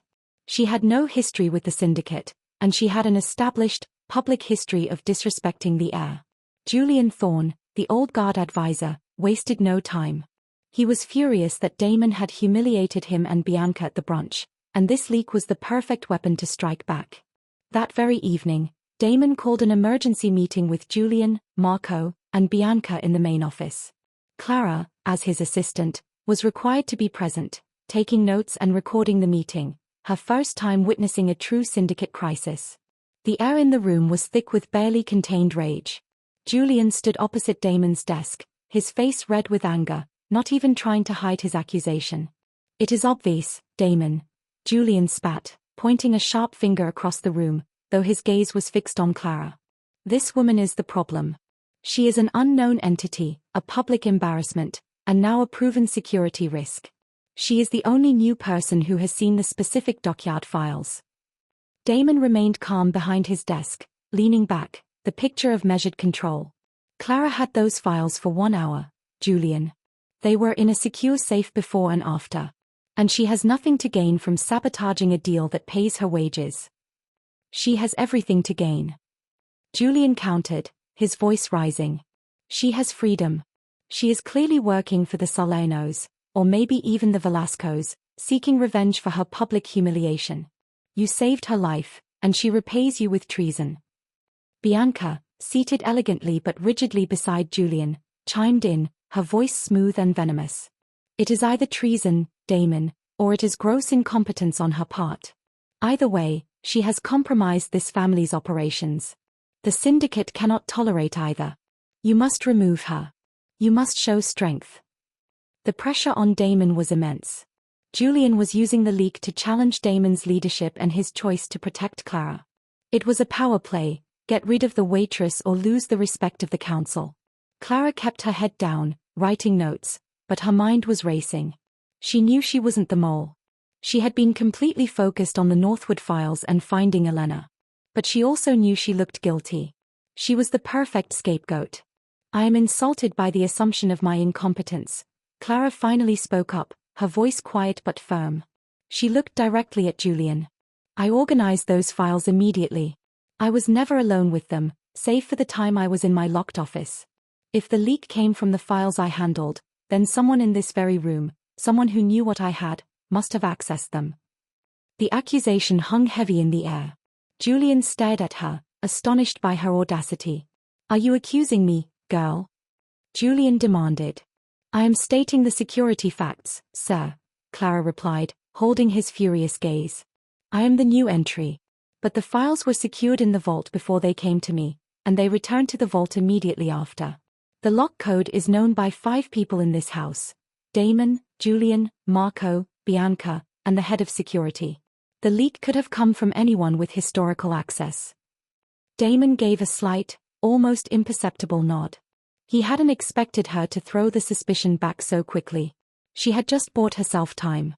"Clara has a point," Damon said, pushing back against the angry tide. "The leak is the problem, not the messenger. Julian, Marco, I want a full internal audit. I want to know where the security gap is. Until we have proof, Clara stays. Her security is my command, and that is final." He looked directly at Clara, a cold, silent warning in his eyes. "Don't disappoint me." The meeting ended with the tension unresolved. Julian and Bianca left, their hatred for Clara visibly intensified. She was now the confirmed object of their suspicion, and they would be watching her every move. Clara retreated to her office, locking the door. The immediate threat of the Velascos had been replaced by the slow, suffocating paranoia of being hunted by her own colleagues. She was surrounded by enemies. But the leak was also an opportunity. It proved that the system was vulnerable. She immediately pulled out the file on Elena. She had to act now, while everyone was distracted by the search for the mole. Clara used her secured internal computer to cross-reference Elena's old address with public records. She found that the apartment building was still standing, and Elena's name was gone, replaced by a new tenant. However, she found something else. Elena had a sister. A woman named Isabella who lived across the river in a quieter part of the city. Isabella's details were clean, no criminal record, no obvious connections to the syndicate, but the address matched the old family records. Clara knew the only way to find out what happened to Elena, and what Elena knew about the Northwood documents, was to talk to Isabella. But leaving the estate now, with suspicion so high, was a massive risk. She knew Julian and Bianca had eyes everywhere. She needed to get out quietly, secretly, without Damon knowing. That night, Clara waited until the entire estate was silent. Around 2 a.m., she moved with practiced stealth. She didn't use the main staircase. She used the small, rarely used servant stairwell near her office, which led down to the side entrance near the kitchens. She was dressed in dark clothes, carrying only a small, cheap duffel bag with a few items and the old employee badge tucked deep inside her bra for safety. She reached the back door. It was secured with a heavy deadbolt and an electronic lock panel. Clara hesitated. Damon's security was absolute. "Darling," Bianca said, using the term with cold sarcasm, "Julian was just mentioning how difficult it is to get good help these days. You know, reliable, honest staff who appreciate what they are given." She picked up a delicate porcelain teacup, which held a thin, decorative sliver of lemon. "This lemon," Bianca said, holding up the cup, her eyes locking on Clara. "It's far too thick. It ruins the aesthetics of the tea service. Truly appalling, isn't it?" She then smiled sweetly, but her eyes were cold. "Be a good girl, Clara. Take this back to the kitchen and have them slice a new one. Paper thin, the way they should be. And while you're there, make sure the rest of the tea service is perfect. You understand perfection, don't you?" It was a blatant, calculated humiliation. Clara wasn't the kitchen staff. Her job was to handle Damon's most secret documents and schedules. Sending her back to slice lemons in front of the syndicate leaders was a deliberate attempt to shame her, to put her back in her waitress place, and to show everyone that Bianca had the authority to order her around. A few of the old men at the table smiled thinly, appreciating the show of dominance. Julian looked satisfied. Clara felt the familiar sting of the injustice, the public shame. She gripped the leather briefcase containing Damon's schedule, reminding herself of Daniel and Maya. She had promised Damon she wouldn't challenge the household hierarchy, and she had to survive this. "Of course, Bianca," Clara said quietly, reaching out to take the teacup. "I'll ensure the kitchen staff corrects this immediately." She was about to turn away when a different voice cut through the air, sharp and dangerous. "Don't touch that, Clara." Damon was back. He had finished his call and was standing in the doorway, his eyes sweeping over the room. He must have caught the tail end of the exchange. His face was a mask of cold fury. Bianca's forced smile faltered. "Damon, darling, it's nothing. Just a small error with the citrus. I was simply reminding your assistant about the standards of service here." Damon didn't look at Bianca. His icy blue eyes were fixed directly on Julian, who was trying to look nonchalant. "My assistant," Damon said, his voice dropping low, demanding attention from every single person in the room, "is here to manage my life, Julian. Not to slice your tea garnish." He walked slowly toward the table, every step radiating menace. He stopped behind Bianca, his presence overshadowing her. "Clara Jenkins has access to every single account, contract, and schedule I possess," Damon stated, his voice ringing with authority. "She is the only person in this organization who knows the full scope of my movements, my investments, and my contingency plans. She is privy to more of the syndicate's sensitive information than every man at this table combined."